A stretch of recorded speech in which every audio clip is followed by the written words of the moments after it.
अभिवादन स्वीकार कीजिए ब्रजेश मिश्रा का और आप देखना शुरू कर चुके हैं द डिबेट।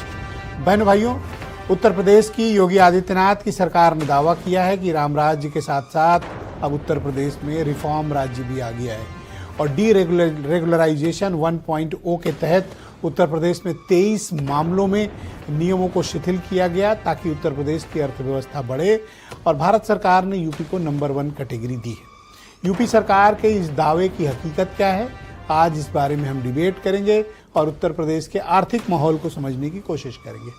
बहनों भाइयों, भारत सरकार ने एक बहुत महत्वाकांक्षी योजना लागू की थी सभी प्रांतों के लिए, खासतौर पर बड़े और इंडस्ट्रियल स्टेट के लिए, और कहा था कि जो डीरेगुलराइजेशन है यानी इंस्पेक्टर राज का खात्मा, फिजिकल वेरिफिकेशन का खात्मा, हर बात पर डिपार्टमेंट्स के अधिकारियों का दखल, इसको समाप्त करके 23 ऐसे बिंदु तय किए गए जिनके आधार पर इंडस्ट्रीज को, इन्वेस्टमेंट को, काम करने वाली इकाइयों को एक सहूलियत दी गई।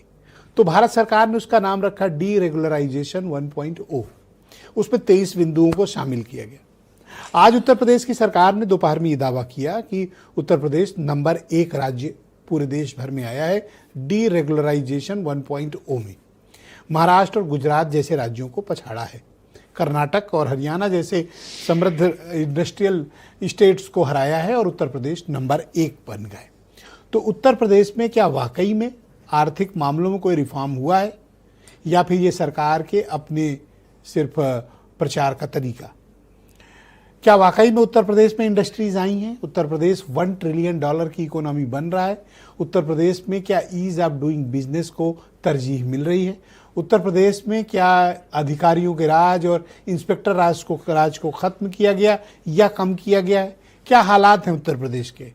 बहनों भाइयों, हम राजनीति पर रोज चर्चा करते हैं, समाज में नफरत की रोज चर्चा करते हैं, पर जिससे हर आदमी का जीवन चल रहा है, जिससे हर चूल्हा जल रहा है, जिससे हर व्यक्ति का काम चल रहा है, जिससे प्रत्येक व्यक्ति का जीवन यापन चल रहा है, हमें उस आर्थिक व्यवस्था के बारे में भी संपूर्णता के साथ, निष्पक्षता के साथ चर्चा करनी चाहिए कि उत्तर प्रदेश में वाकई में निवेश का माहौल है या नहीं है, उत्तर प्रदेश में इंस्पेक्टर राज है या नहीं है, और जो डीरेगुलराइजेशन में उत्तर प्रदेश ने नंबर 1 रैंकिंग हासिल की है, इसका क्या बेनिफिट मिला है और वाकई में क्या ऐसा हुआ है या फिर सिर्फ आंकड़ों की बात है। खासतौर पर मैं बात करना चाहूँगा, ईज ऑफ डूइंग बिजनेस सबसे महत्वपूर्ण कड़ी होती है। किसी राज्य में जब आप जाते हैं तो अगर 1 विंडो क्लियरेंस मिलती है, आप आसानी से उस राज्य में अपना इन्वेस्टमेंट कर सकते हैं, अपने काम धंधे को आगे बढ़ा सकते हैं। दुनिया के दूसरे मुल्कों में आप जाएं, जापान में जाएं, यूरोप में जाएं, आप किसी भी कंट्री में जाएं, दुबई चले जाएं, जिन कंट्रीज़ में आप जाते हैं या ईस्ट एशिया के देशों में जाएंगे तो वहाँ पर इन्वेस्टमेंट का बड़ा सीधा और सरल तरीका होता है। सॉरी, इस सीधे और सरल तरीके में 1 विंडो क्लियरेंस होती है। एक वेबसाइट, एक जगह आपने अपने इंटरेस्ट को बताना है, आप अपना क्या इन्वेस्टमेंट कर रहे हैं, किस सेक्टर में काम करना चाहते हैं, देन ओके। उसके बाद से फिर उनकी एम्बेसी, उनके liaisoning officer, concern department continuous आपके साथ फॉलोअप करेगा। आपके लिए ज़मीन खरीदने से लेकर फैक्ट्री स्थापित करने से लेकर काम धंधा शुरू होने तक आपको सारी सुविधाएं वो प्रदान करते हैं ताकि आप काम को आसानी से गति दे सकें और मार्केट में अपने प्रोडक्ट को ला सकें। क्या दुनिया के दूसरे मुल्कों के मुकाबले जिनके बारे में मैं जिक्र कर रहा हूं, क्या उत्तर प्रदेश में इस तरह का माहौल है या नहीं? आज चर्चा हम इसी विषय की करेंगे क्योंकि उत्तर प्रदेश की सरकार ने आज दोपहर ये दावा किया है कि उत्तर प्रदेश में रिफॉर्म राज्य आ गया है। राम राज्य तो था ही, अब रिफॉर्म राज्य आ गया। क्या वाकई में ऐसा है? क्या वाकई में उत्तर प्रदेश में अब काम करना, इन्वेस्टमेंट आसान हो गया है? क्या लोगों की जिंदगी बदली है? क्या उत्तर प्रदेश की अर्थव्यवस्था बदली है? क्या कारण है? और कौन कौन राज्य हैं जो हमसे आगे हैं या हमारे समकक्ष खड़े हुए हैं? आज पूरी समग्रता के साथ उत्तर प्रदेश की योगी आदित्यनाथ सरकार की $1 ट्रिलियन पॉलिसी, उत्तर प्रदेश में डीरेगुलराइजेशन 1.0, उत्तर प्रदेश में निवेश और उत्तर प्रदेश की अर्थव्यवस्था के बारे में खुली और विस्तृत चर्चा करेंगे। आप कुछ बयान सुने।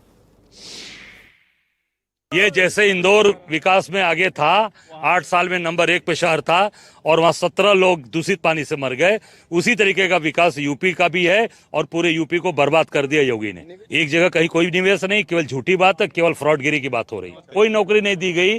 3 साल का जो बदलाव किया है तो निश्चित तौर से आम जनता को उसका फायदा मिले। सरकार का मतलब क्या होता है? जनता का काम करे, जनता के साथ खड़ी रहे।